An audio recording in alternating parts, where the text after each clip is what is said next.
ពេលរហែកដោយចៃដន្យឲ្យអ្នកលោកឃើញពេញខ្លួនសាក់គៀបលុយទើបដឹងថាខ្លួនបង្កបញ្ហាធំកំតិចនាគ9ឬថ្នាក់ដឹកនាំក្រុមនាគដំរីសាក់កណ្ដុរពីយ៉ាវស្មានមិនដល់ឪពុកទើបចេញគោគាត់ស្មោះត្រង់មានទំនាក់ទំនងនឹងនាគ9មិនដឹងថាឪពុកជាមនុស្សល្បីក្នុងផ្លូវងឹតនាគ9នោះទេឆ្នាំនោះនាគក្រុងដើម្បីការពារបងប្អូនគាត់កាន់កាំបិតប្រយុទ្ធតែម្នាក់ឯងវារាប់ពាន់ពីត្បូងដល់ជើងស្ពានបង្កើតរឿងព្រេងតាំងពីពេលនោះឈ្មោះនាគ9ល្បីគួរឲ្យខ្លាចណាស់10ឆ្នាំគាត់ចេញពីគុកនៅថ្ងៃនោះឡានល្អមកទទួលតាមពិតលងគឺបង្កើតទ្វារនាគខ្លាយជាកន្លែងក្រុមហ៊ុនធំបំផុតបងប្អូនចាំគាត់ឲ្យចេញមកកែក្រុមវិញតែគាត់ប្រាប់ថាលែងធ្វើហើយលែងចេញមុខតតែមានអ្នកបូជាបើមិនអីចឹងមិនចេញ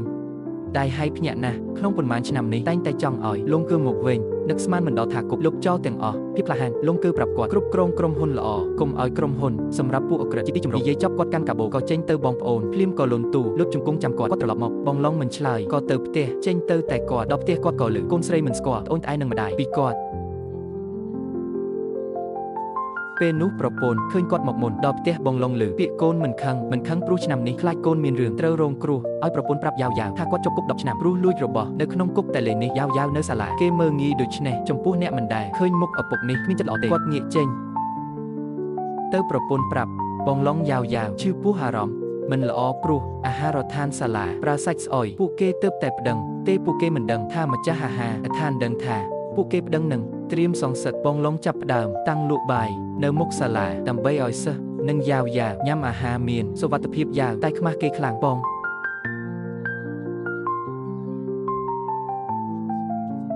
ឡុងមិនខឹងនឹងពាក្យសម្ដីឡើយគាត់ពិតជាខាតយូរហើយប្រាប់យ៉ាវថាគាត់រកលុយដោយដៃមិនខ្មាស់គេទេសំខាន់គឺក្រោយបានញ៉ាំអាហារស្អាតគាត់ឲ្យបាយម្នាក់មួយចានតែយ៉ាវខឹងខ្លាំងបោះចោលហើយថាមិនស៊ីបាយអ្នកទោសទេមិត្តសើចចំអុកថាជាប់គុកច្រើនឆ្នាំព្រោះលួចខ្មាស់វីរបុរសយើងឡុងធ្លាប់សម្លាប់រាប់ពាន់អ្នកក៏ជាប់គុកដែរតែឯងមិនស្មាំរាមជាងគាត់អន់ខ្លាំងណាស់និយាយចប់ចេញទៅស្រាប់តែម្ចាស់ហាងអាហារមកគេដឹងយ៉ាវ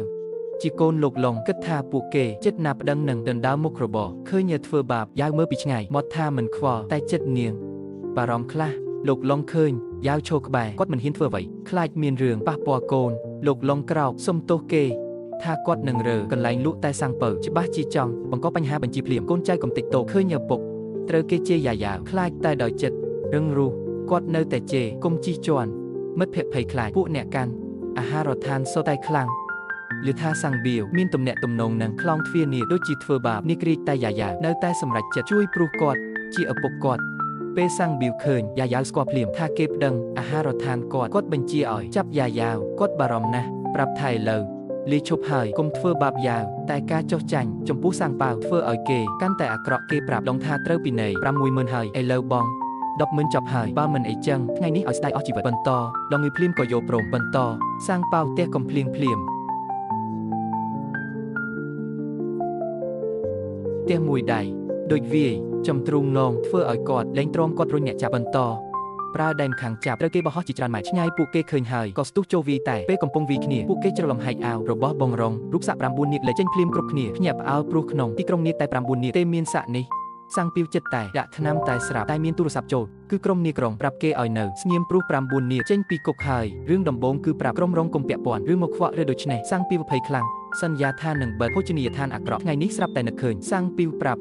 ថ្ងៃនេះចាប់បានម្នាក់បឡំឈ្មោះលងយេហ៊ានសាក់មុខខ្មោចនាគ9លើខ្លួនបងធំឲ្យថតរូបមកគាត់រីកាទៅហើយយេពេលទូរស័ព្ទផ្ដាច់សាំងពីវថតរូបលងគឺភ្លាមតែពេលនោះនៅទីស្នាក់ការធំលងមិនថ្នាក់ទឹកនាំទាំងអស់ប្រជុំពិភាក្សារឿងលងគឺត្រឡប់មកវិញតែស្រាប់តែកូនចៅផ្ញើរូបថាមានគេហ៊ានសាក់នាគ9ឃើញរូបភ្លាមដាហើយខឹងងើប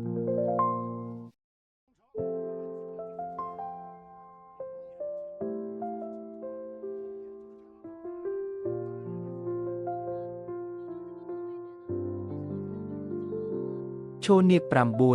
ឯងរឹងក្បាលណាស់សម្លាប់វា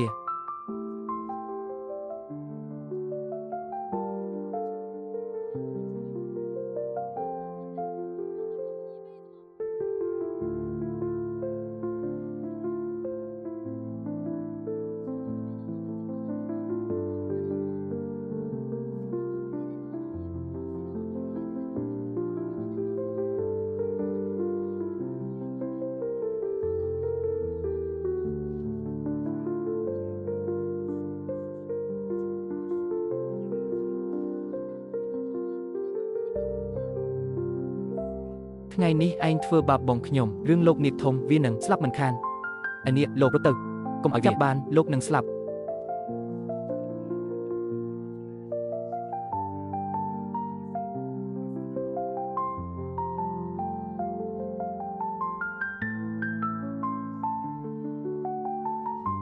សម្រាប់វាកាច់ដៃជើងវាទាំងអស់ឯនេះលោករត់ទៅលោកគ្រប់នេះទាំង9អញ្ចឹងខ្ញុំនឹងវាឲ្យមើល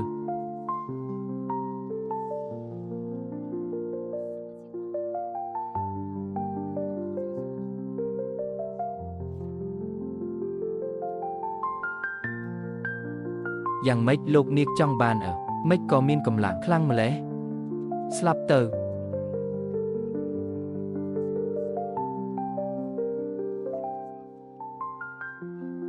បើឯងចង់ស្លាប់ខ្ញុំជួយឯង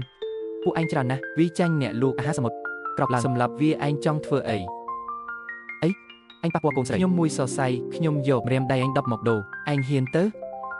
ឯងចង់អី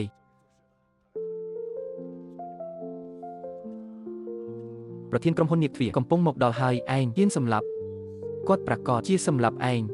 ងាយហើយប្រែងធ្វើការនេះមេឯងបោះបង់ទៅលេងមិនដូច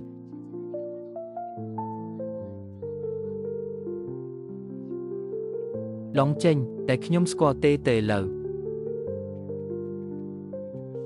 ឯងប្រញាប់ទៅបន្តិចទៀតឡងមើលមកឯងរត់មិនរួចខ្ញុំគិតថាជួយជន់ភៀសខ្លួនឲ្យម៉ែរស់ស្រួលតែឥឡូវខ្ញុំយល់ថាបង្ហាញកម្លាំងគួរឲ្យខ្លាចទៅគេមិនហ៊ានរំលោភឯងគិតវីពីដៃខ្លាចជាគួយវៃឡងឬនោះគឺក្រុមឡងមើលលេខ1ឡងចេញឯងប៉ះមិនបានទេឯ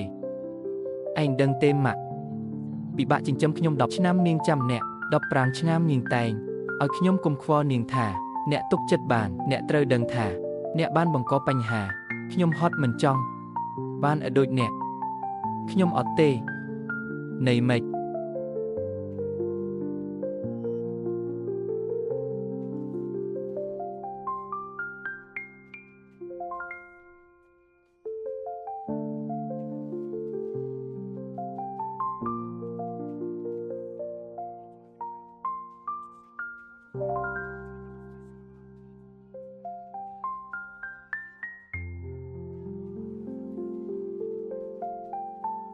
សួស្ដីលេខដែរ